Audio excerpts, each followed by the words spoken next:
Nos dois vídeos anteriores, nós discutimos um artigo do Edmar Baixa, onde ele resumiu uma série de ideias que levaram aos planos, a série de planos que, em comum, congelamento de preço, também conhecido como choques heterodoxos, que foram dados na economia brasileira durante os anos 80, comecinho dos anos 90. Então, nós vimos uma série de questões importantes que foram levantadas que chegaram, então, à ideia de congelamento de preço. Nós começava dizendo, olha, o problema é que o governo gasta muito e esse gasto, para ser financiado, o governo usa de moeda. Então, esse é o problema da inflação do Brasil. Depois os argumentos foram aparecendo. Não, mas acontece que o governo só gasta porque tem que pagar a correção monetária. Então, cancela a correção monetária, mas aí vai dar problema com os bancos. Ah, mas se a inflação cair, então não vai ter problema com o pessoal do mercado financeiro, porque não precisa mais de correção monetária mesmo, não tem inflação para repor. Ah, mas pera lá, como é que vai garantir isso? Porque os trabalhadores vão querer repor salário e daí isso vai aumentar o preço, mas se vai aumentar o preço, como é que fica? Então o trabalhador não repõe, mas aí se o trabalhador não repor o salário e o preço subir, ele se ferra duas vezes, porque ele abriu mão do pico para a média e ainda vai ter mais perda lá para frente, então congela preço e nisso chegou a esse conceito, olha, vamos congelar, chegou-se a essa ideia, nesse conceito, de que para acabar com a inflação seria preciso congelar os preços da economia e, de preferência, dando algum ganho no ajuste dos salários. Isso acontecendo com o congelamento de preço, com esse fim da inflação, haja aspas aqui, pelo amor de Deus, com esse fim da inflação, não haveria mais necessidade de correção monetária, porque não haveria mais inflação, não tem mais o que corrigir, a perda do valor da moeda acaba, e o gasto do governo despencaria. Com o gasto do governo despencando, não haveria mais a necessidade do financiamento inflacionário e a causa original da inflação estaria acabada. Então, uma ideia razoavelmente indolor na cabeça de algumas pessoas, né, na cabeça de algumas pessoas, porque foi bem dolorido o negócio, para acabar com a inflação sem precisar fazer um programa duro de ajuste fiscal, uma elevação forte de juros. Você resolveria isso com essa estratégia. E isso nós discutimos tudo nos vídeos anteriores, como que essa ideia foi aparecendo, seguindo esse texto do Edmar Baixa, que também está disponível para quem quiser ler o texto. Eu recomendo, se ainda não leram, leiam, é bem interessante, Vamos agora falar do que aconteceu de fato, né? Ali eram as ideias, vamos para o fato. Bom, Plano Real é o primeiro dessa série, é o que causou mais impacto. Então, na época, o presidente era o Sarney, ele virou o rei do Brasil. Assim, o PMDB, na época, ganhou praticamente todos os estados na eleição que houve naquele ano. Foi um feito, assim, a população foi para a rua, eu era garoto, eu lembro dos fiscais do Sarney, as pessoas iam para a rua, não pode aumentar preço, e se o dono do supermercado aumentasse, chamava a polícia, né? Na época tinha a Sunab, que tomava conta disso, e era um negócio de doido, entendeu? Você virou quase que uma obsessão nacional. A inflação vai acabar, a vida das pessoas melhorou, a inflação é um negócio muito cruel, tenham isso em mente, a vida das pessoas melhorou, e parecia que estávamos, então, assim, acabou a inflação, e a população realmente vestiu a camisa desse plano. Era muito forte essa sensação. Os economistas mais à esquerda disseram, é isso mesmo, o caminho é esse. Então, tem vídeos aí, eu acho que tem um que, salvo engano, é a Luiz Mercadante, jovem, bigodão, lá no supermercado, batendo palma, né? Então você tem uma série foi um impacto, foi um momento da nossa sociedade. Houve um impacto muito forte. Foi um plano que realmente teve apelo às pessoas, o primeiro desses planos. Depois que o plano cruzado deu errado, claro que a frustração foi muito grande e os outros planos não conseguiram trazer essa mesma confiança, animação, de botar as pessoas, cada um, você botava, tinha um broche que o pessoal usava, eu sou fiscal do Sarney, você imagina um negócio desses, você usando, não sei, e quem é o seu político aí que você gosta, espero que não goste, que não tenha político assim querido, porque vamos gastar essas coisas com futebol, com artistas, né, político, mas tudo bem, se você tem algum, eu não sei, mas você imagina você com, eu sou fiscal do Lula, ou então eu sou fiscal do Bolsonaro, né? Que coisa mais esquisita que ia ser, mas naquela época foi isso que aconteceu. E o plano cruzado teve essa característica. Então vamos ver que medidas, as principais medidas do plano cruzado lá no dia 27 de fevereiro de 1986. Primeiro, uma troca de moeda. Se vocês lembram, isso estava colocado lá no texto, né? No final, vamos trocar a moeda. Index não é um nome tão legal, então saiu o Cruzeiro, entrou o Cruzado, que tem a referência do Cruzado e também tem a referência do Cruzeiro indexado, que é o Cruzado. Então você pegou um pouco, fez essa brincadeira, veio aí o Cruzado. Houve regra de conversão de obrigações contratuais, então você tinha um contrato, imagina, você fez um financiamento, você tinha então um contrato de aluguel, e aí estava tudo em cruzeiro, uma moeda altamente inflacionada, você vai para o cruzado, então você teve que fazer regras de conversão. O congelamento de preço, e aí entraram os famosos fiscais do Sarney, mas os caras prendiam o gerente de supermercado, entendeu? Ele remarcou o preço, eu vi ele remarcando, então chama a polícia, prende o sujeito, ele não pode remarcar preço, isso é uma animação enorme, assim, por conta dessa esperança de acabar a inflação. Eu nessa época ainda não era economista, não tinha nem entrado na universidade, em 86, não tinha, eu entrei depois, né? Então eu não sofri tanto com antecedência, né? Mas imagino que os economistas da época, os que entendem a importância do sistema de preço, devam ter sofrido muito, vendo aquela alegria toda e sabendo que aquilo ali rumava para o desastre, né? Deve ter sido um sentimento muito triste, mas é da vida. Desindexação, aquele negócio de tirar, né, as coisas deixarem de estar amarradas na inflação, inclusive das então obrigações reajustáveis do Tesouro Nacional, as ORTNs, que eram corrigidas mensalmente pela inflação. É aquela ideia lá da correção monetária, do sistema financeiro. Então, troca isso e bota a OTN no lugar dela, a obrigação do Tesouro Nacional, não mais reajustável, caiu o R, e aí a OTN tinha o valor congelado até 3 de março de 87, basicamente um ano. Ela não teria, então, essa correção pela inflação. Então vocês veem que está bem naquela ideia de que não pode dar correção, não pode proteger os especuladores da inflação. Essa ideia pegou. A conversão dos salários para cruzados pelos valores reais médios conforme o IPCA. Então você calculou a média do salário real do período usando IPCA, nós discutimos isso porque que era importante também, porque você tem que ter um critério de você pegar o último, tem perdas acumuladas e com uma inflação muito alta, uma inflação gigante. Essas perdas são muito altas também, a gente não está falando de inflação de 5% ao ano, que para este que vos fala já é uma inflação alta, mas parece que a maioria dos brasileiros não acha, mas nós estamos falando de inflação que passava de 1000% ao ano. Então, 3 meses de inflação é coisa beça, é muito mais inflação do que a gente tem no ano hoje em dia. Então, você acumulou essas perdas, você tinha que recuperar essas perdas, e para recuperar essas perdas você fazia pela média. Mas jogou um abono de 8%. Então, aquela ideia de faz pela média e joga um prêmio, prevaleceu, vingou essa ideia, e um prêmio de 8%. Eu acho que no texto era 5% que alguém sugeria, na prática deu 8%. E para o salário mínimo deu 16%. Então, você teve, de fato, uma melhora salarial. Cara.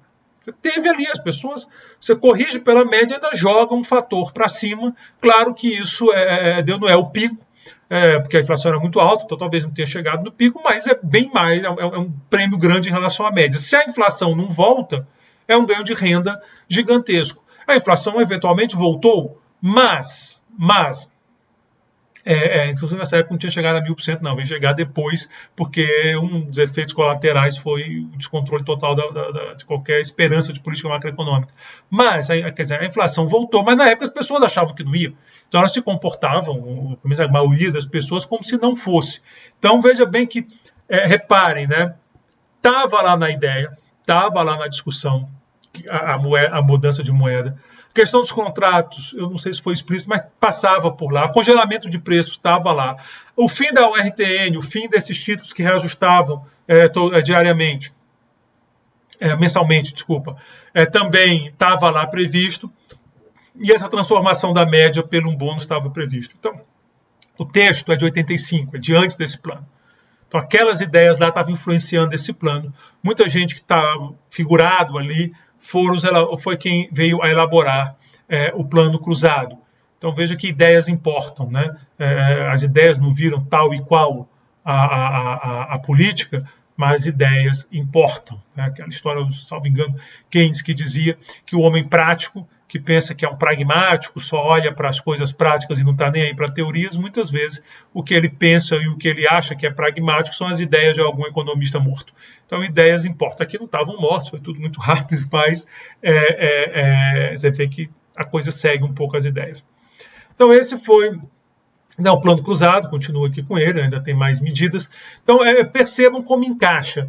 Volto a dizer, eu não é o objetivo desse curso aprofundar detalhes e para vocês saberem se congelou por tanto tempo, se não congelou.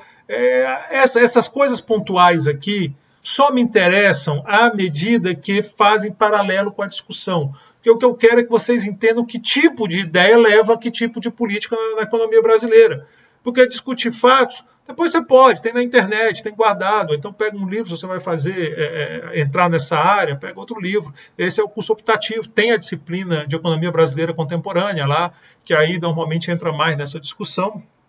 Embora eu não acho muito interessante, mas eu acho que interessante é você ter essa dupla, essa visão de que os planos, as medidas de política econômica, elas têm fundamentos em ideia, e essas ideias sim é que realmente importam.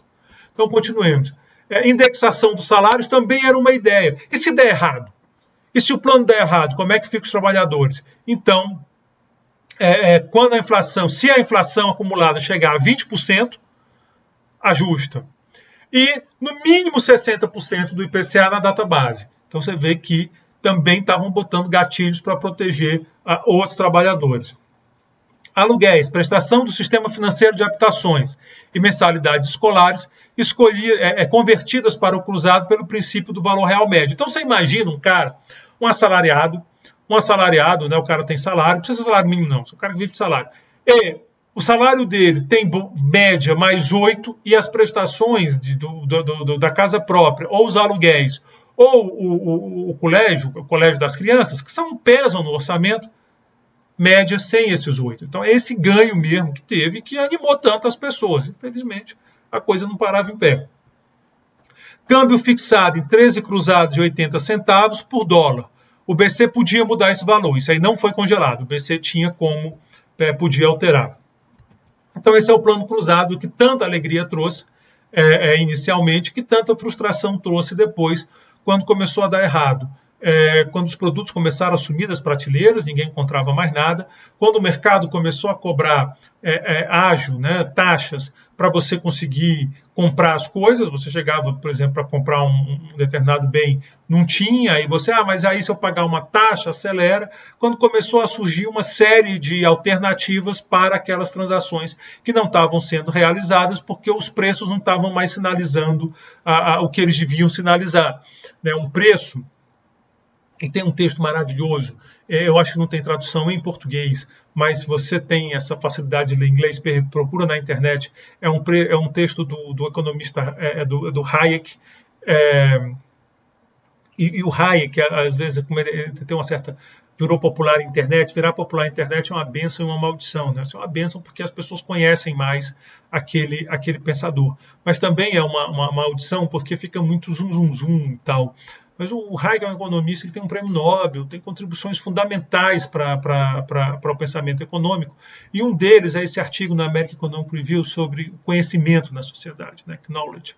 Se vocês escutarem Hayek, AER, Knowledge, vocês vão encontrar o artigo.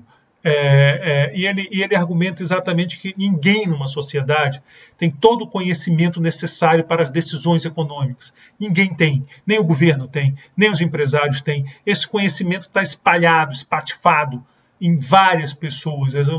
O meu gosto eu sei, e os empresários têm a noção de custo. Talvez nem o empresário tenha uma noção complexa. Está tudo completa e está tudo espalhado na sociedade. E o sistema de preços, então, é um mecanismo espetacular que dá informação para o que eu tenho que fazer, né? Quer dizer, o que eu tenho, o que eu vou fazer, o que eu posso fazer, porque eu não conheço, eu não tenho conhecimento.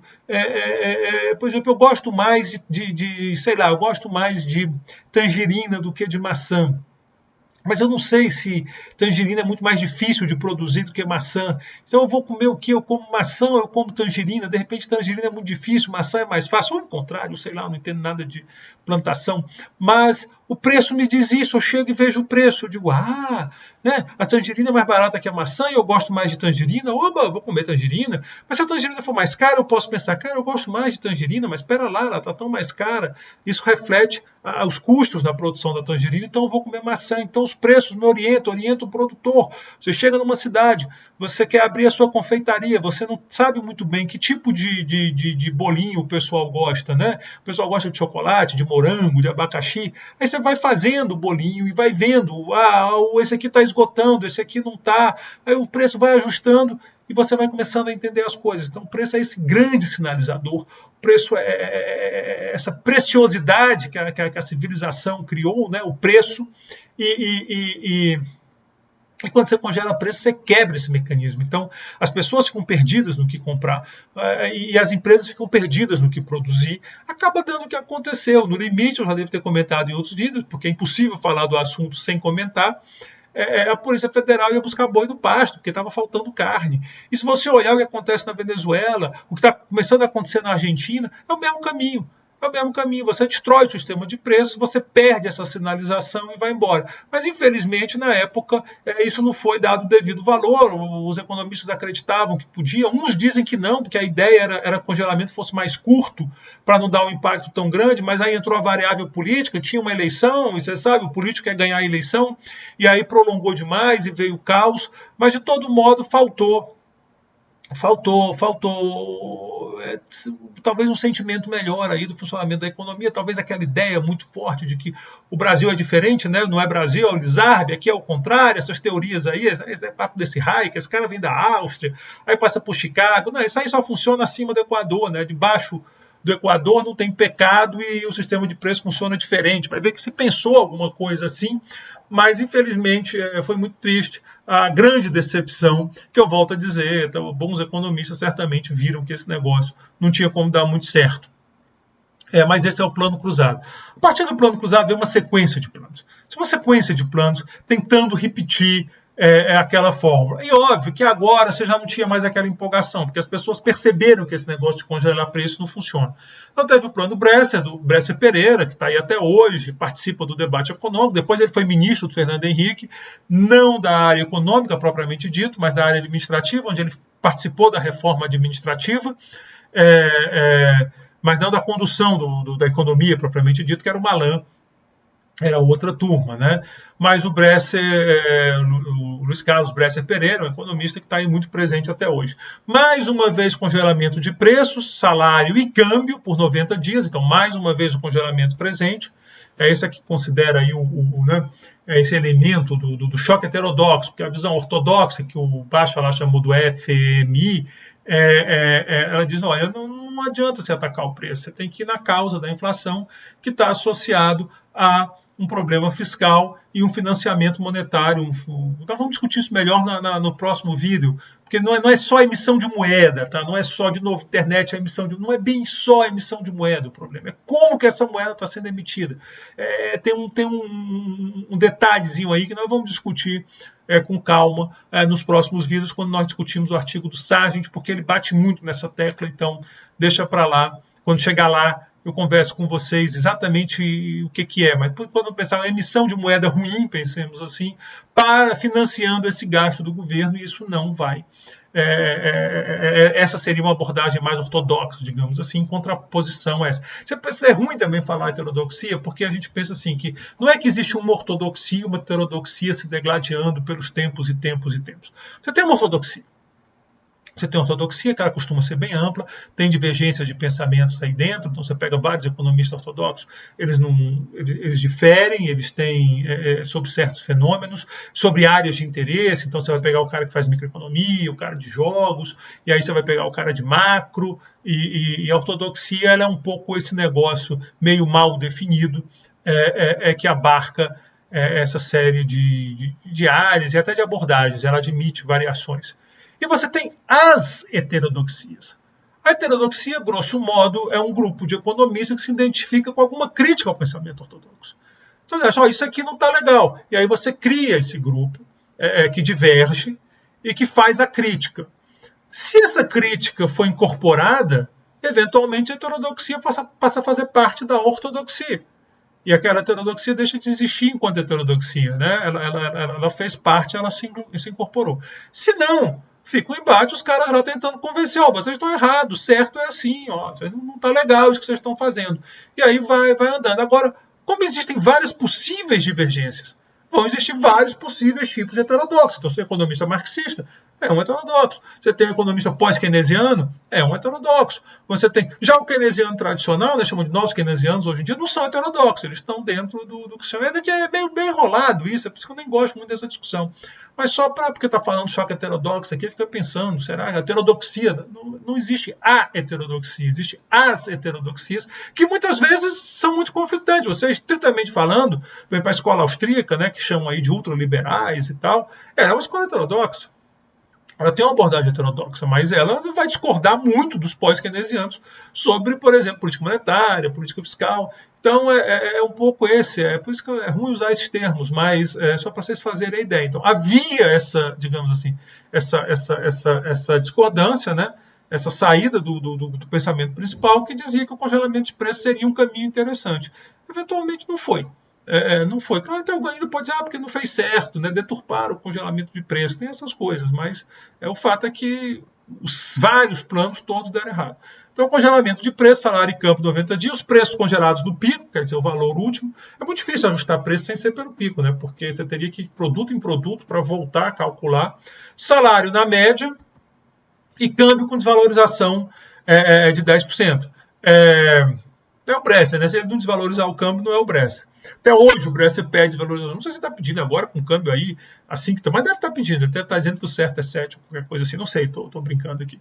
Foi criada a unidade de referência de preços para ajustar salário e outros preços. Isso na UNB é um termo importante, porque de vez em quando pega fogo aqui na UNB, porque tem causas trabalhistas lá dessa época. Você imagina como o Brasil é louco, né? Uma causa trabalhista lá dos anos 80, até hoje ela está em discussão no Supremo, e depois vai para o Tribunal Regional Federal, depois ela vai para o STJ, e fica aí essa confusão danada. Aí, quando vai ter greve por causa da URP, você vê, meu Deus do céu, quem que inventou o URP? Foi aí na época do Bresser Pereira. A ideia é aquela ideia de fazer uma unidade que vai se ajustando, a unidade de referência de preço, e que era usado para ajustar os salários e outros preços importantes à medida que a inflação fosse acontecendo. Houve uma perda de salário no plano Bresser muito forte, essa perda de salário que algumas categorias do setor público conseguiram na justiça, os professores da UNB é uma delas, mas de vez em quando a justiça tem outra leitura, diz que não é bem assim, começa a confusão.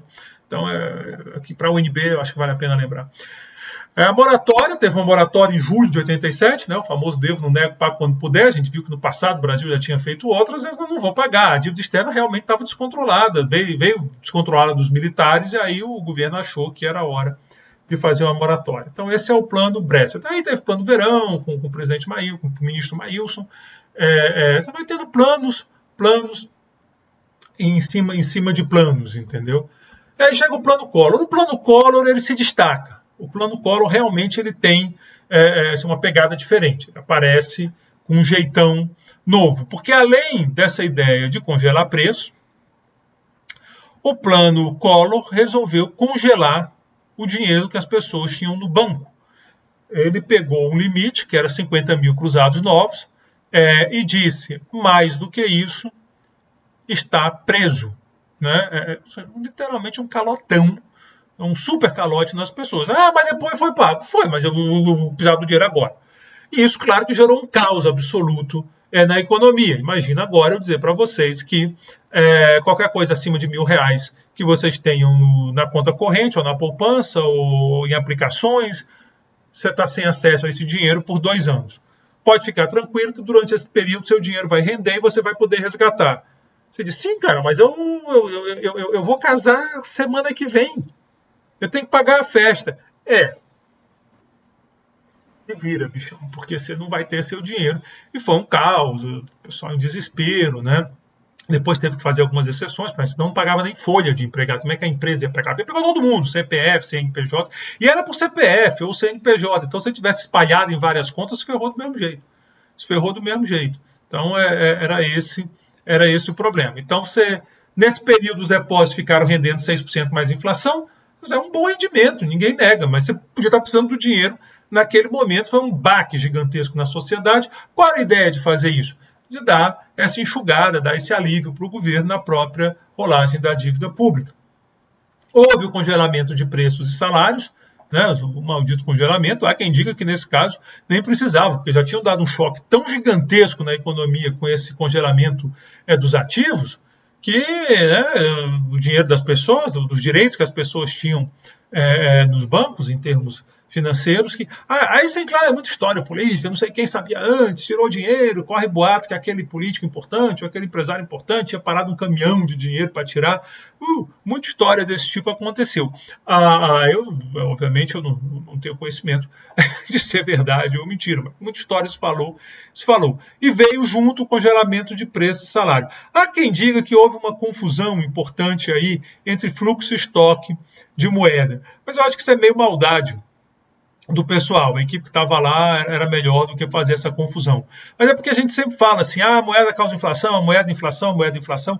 Mas a gente viu, se vocês lembrarem lá, eu acho que há uns 3 vídeos atrás, quando eu falei de inflação, o que gera inflação na realidade, segundo a teoria quantitativa e as derivadas dela, as teorias que foram obtidas a partir dela, não é exatamente a moeda, né? O M é a variação da moeda. Então, você baixa o M, tudo bem, você tem um baque nos preços, mas depois você volta a subir M, ele volta a subir do mesmo jeito, né? Então, mas isso eu não sei se o quão disso é fato, o quão disso não é. Acho que a ideia era muito mais dar esse alívio para o governo na dívida pública, travar, então, esses recursos e daí permitir um ajuste fiscal sem essa pressão grande de dívida pública, uma coisa mais razoável.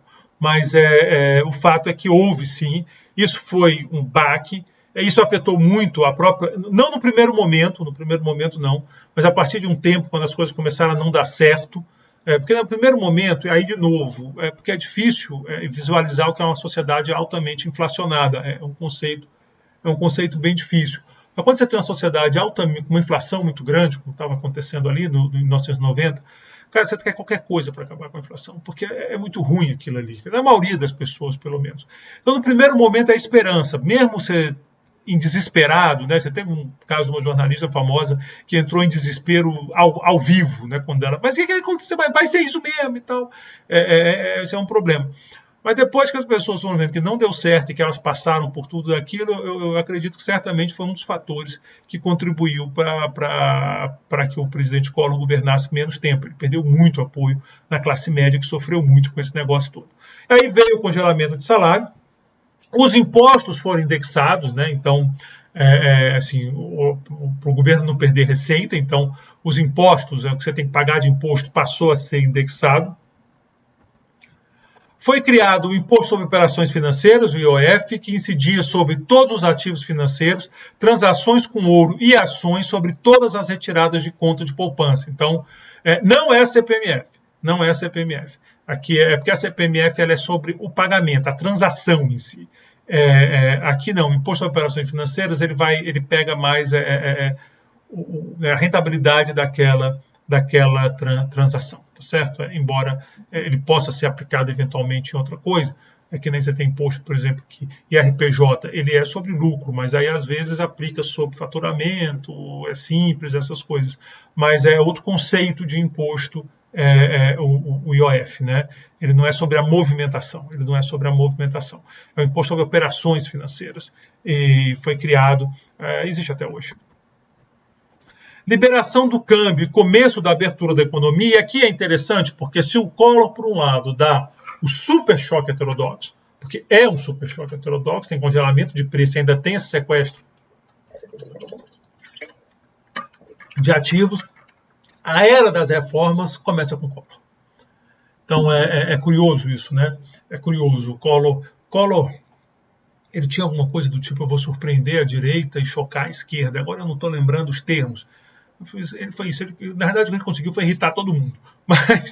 Mas ele tem essas coisas interessantes. Estritamente, justiça seja feita, ou injustiça, caso aí depende da sua leitura das reformas, Mas o processo de reformas no Brasil começa no governo Collor, privatização, uma discussão que começa no governo Collor, abertura da economia, nós vamos discutir reformas mais para frente, redução do Estado.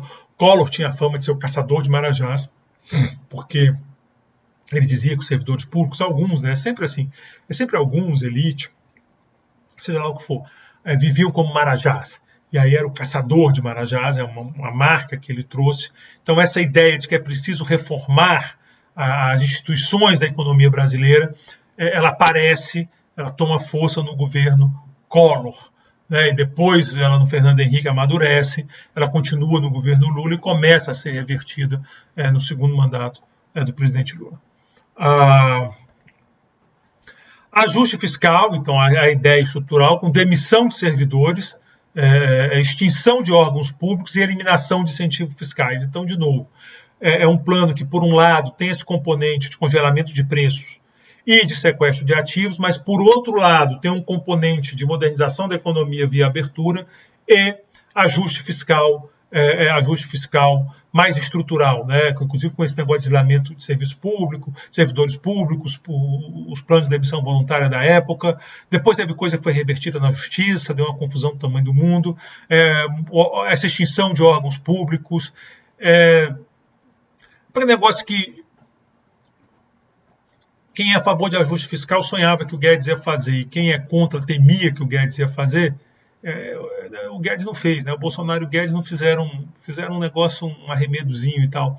Mas o Collor entrou para fazer mesmo. Aquele negócio assim, foi um pedaço aqui. Eu acho que Brasília e o Rio de Janeiro odeiam tanto o Collor, né? O Collor, ele tem essa mágoa. Mas é um governo que começou a agenda de reforma, apesar de ter feito essa barbeiragem gigantesca de congelar preços, sequestrar ativo, ele tem esse outro lado que é o mérito. Bom, esse é um painel dos planos, e como eu deixei claro, eu não quero detalhar. Se você quiser detalhes de cada plano, eu recomendo muito o Ordem do Progresso. O que eu vou fazer agora é passar para outro texto. Por quê? Porque assim como eu tentei apresentar, né, para que vocês pudessem entender as ideias que geraram essa série de planos, a preocupação com o ganho dos especuladores, a questão do congelamento, de onde veio essas ideias de congelamento, de dar um bônus ou não dar, de média, pico. Eu quero que vocês entendam também as ideias que alimentaram o Plano Real. De onde vieram as ideias que alimentaram o Plano Real. E por que o Plano Real é tão importante? Porque ele é diferente. Ele quebrou com esse padrão de choque, de congelamento de preços, de surpresa. Ele quebrou com tudo isso. Ele traz uma outra abordagem para a economia. Então, de novo, eu não estou tão preocupado no detalhe das medidas do Plano Real. Nós vamos apresentar que nem eu apresentei esses daqui, só para marcar, só para dizer, tá aí. Se quiser ver, tem referência, tem na literatura. Pega lá a Ordem do Progresso, estuda essas coisas todas. Na edição antiga, não, porque parava antes. Né? É um livro que eu estudei na graduação, mas tem uma edição mais nova que pega Plano Real. O que eu quero é entender as ideias. E para isso nós vamos discutir um artigo de um economista americano chamado Thomas Sargent, um economista prêmio Nobel, um economista, como eu falei dele, que é o fim de 4 grandes inflações, que resume um pouco as ideias. A macroeconomia, como área de conhecimento, ela passa por uma grande reformulação depois dos anos 70 do século passado. E ela é toda revista. E o Sargent é um dos caras que lidera essa revisão. Né? O Sargent, Lucas, Kidley e Prescott talvez sejam os grandes líderes intelectuais que fizeram essa revolução na macroeconomia. E esse texto do Sargent discute essa nova visão da macroeconomia, né? Hoje ela está consolidada, mas nos anos 80 ela também já não era mais tão novinha, mas ainda era nova, e traz essa discussão para o campo da inflação, olhando essas experiências extremas que aconteceram no entre guerras, entre a Primeira e a Segunda Guerra Mundial, no leste da Europa. Então eu vou discutir esse texto para a gente pegar as ideias que alimentaram o Plano Real. E depois nós vamos falar o Plano Real da mesma maneira que nós fizemos aqui. Menos preocupado nos detalhes e mais preocupado em casar o que aconteceu com aquelas ideias. No caso do Plano Real, como ele é particularmente importante, nós também vamos discutir um outro texto do Edmar Baixa, não é uma fábula, mais um texto mesmo, onde ele fala também do plano real, depois do plano ter começado. Então, um pouco o que nós fizemos. E o Baixa foi um dos líderes lá da equipe do plano real. Então é isso, muito obrigado pela atenção de vocês e até o próximo vídeo.